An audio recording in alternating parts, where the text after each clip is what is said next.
Napansin niyo ba kung paano ang mga nakatatanda nating Pilipino ay may pamahiin para sa halos lahat ng bagay? Mula kasal, libing, hanggang sa makakita ka lang pusang itim sa kalsada. Palaging may pamahiin na handang lumabas. Pag-usapan natin ang ilan sa mga pinakanakakatuwang pamahiin. Sa simula kung ikaw at ang kapatid mo ay gustong magpakasal sa isang taon, good luck.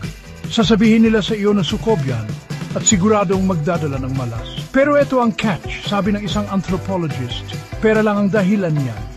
2 malaking kasal sa isang taon, siguradong mararamdaman ng wallet mo ang malas. Minsan hindi espiritu ang may gawa, budget lang talaga. Libin ako, dumadami ang pamahiin diyan. Tulad ng pagpaghuwag kang didiretso ng uwi galing sa burol o baka may multong sumama sa iyo. Bawal magwalis ng sahig o mawawalis mo ang swerte.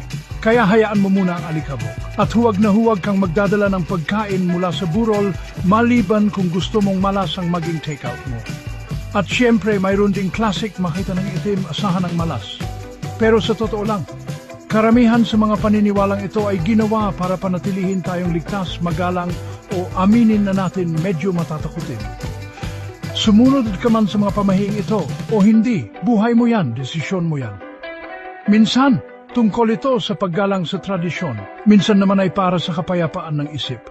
Pero teka, kung makakita